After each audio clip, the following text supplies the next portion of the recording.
A Deus pelo que nós já temos estudado no livro de Daniel, capítulo 9, focalizando principalmente as 70 semanas de Daniel.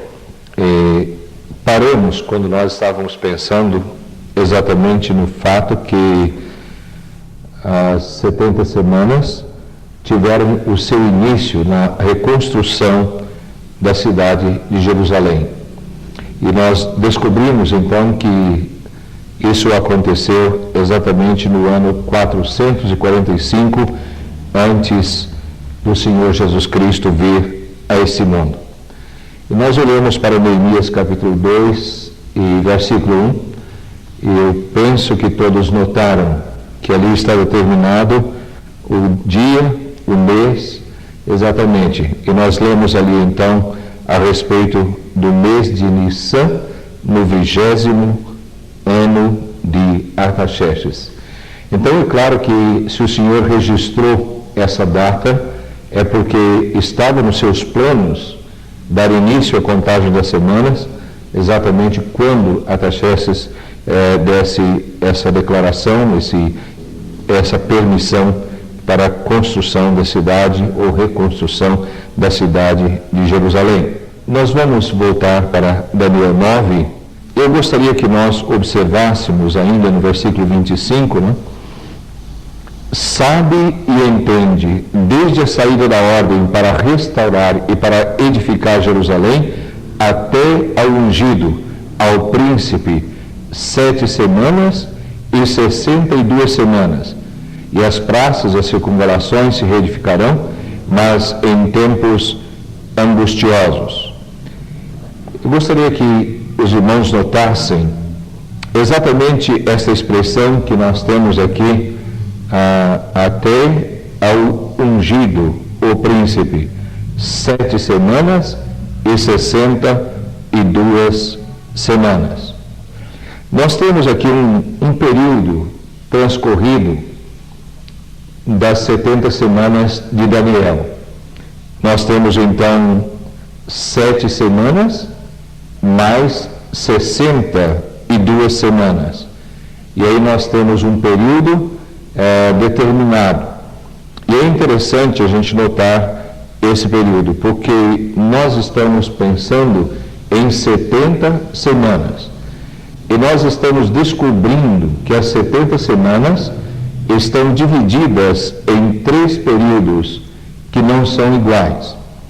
O primeiro período, conforme nós acabamos de ler, é 7 semanas. O segundo período é 62 semanas. E o terceiro período é 1 semana. E aqui no capítulo 9 e o verso 25, nós descobrimos que 69 semanas transcorreriam até a chegada do príncipe, né?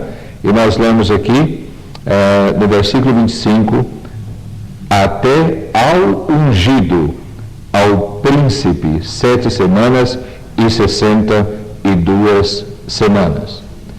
Quando nós olhamos para essa palavra, ungido, o príncipe, então nós chegamos à conclusão que é o Senhor Jesus Cristo, o nosso amado e querido Salvador, que é o ungido do Pai, conforme lemos no livro do profeta Isaías.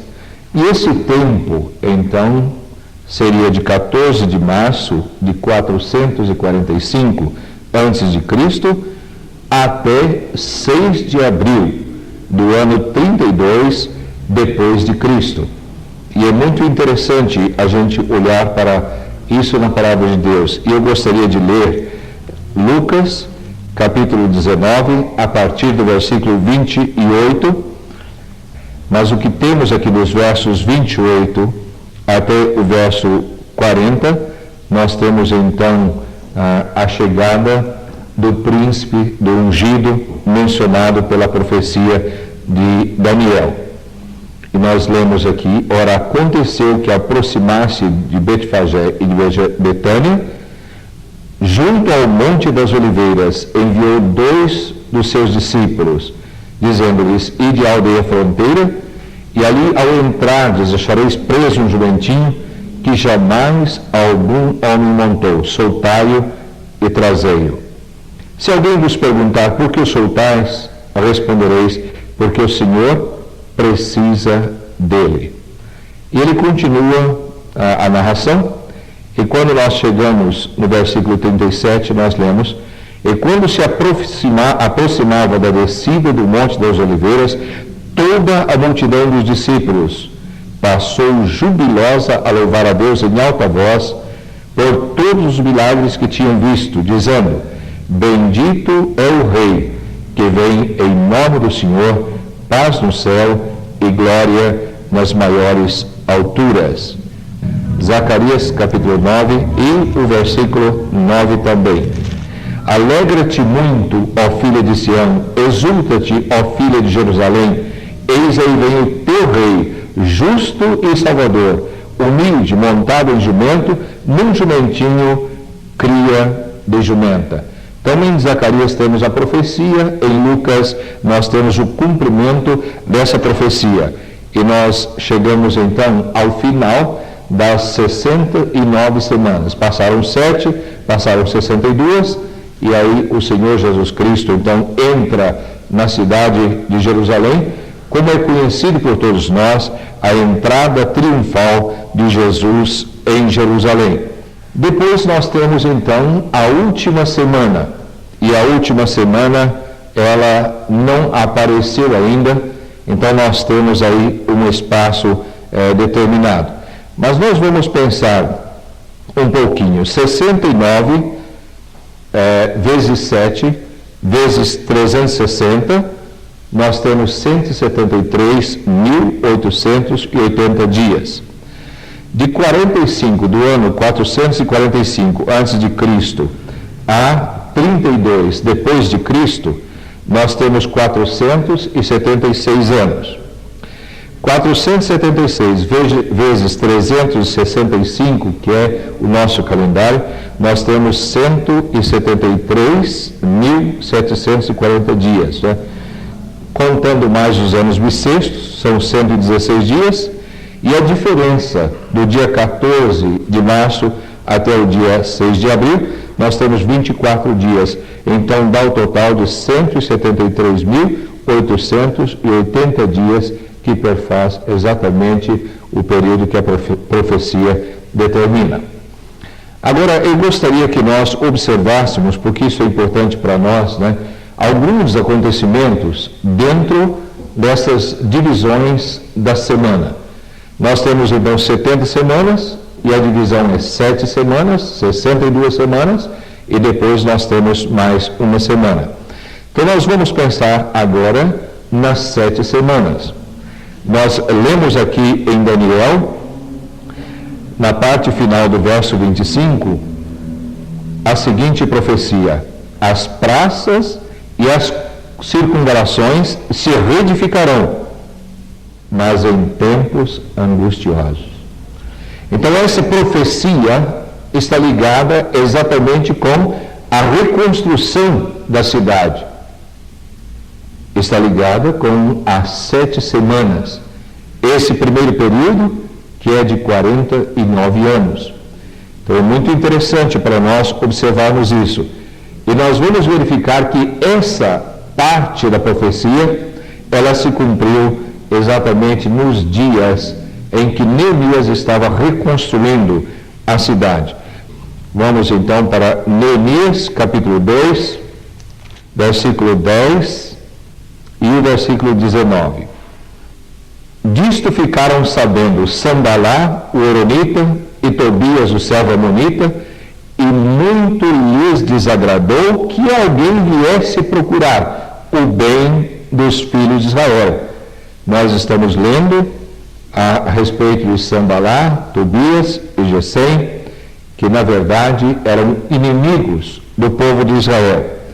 E nós vemos que a reconstrução da cidade desagradou esses homens.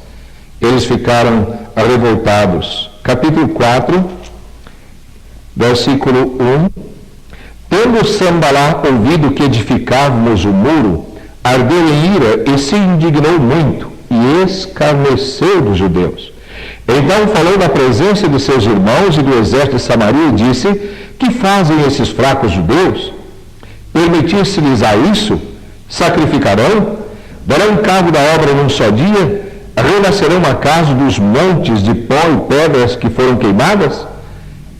Estava com ele Tobias, o amonita, e disse: ainda que edifiquem, vindo uma raposa, derribará o seu muro de pedra. E aqui nós temos então Tobias levantando uma crítica, não é?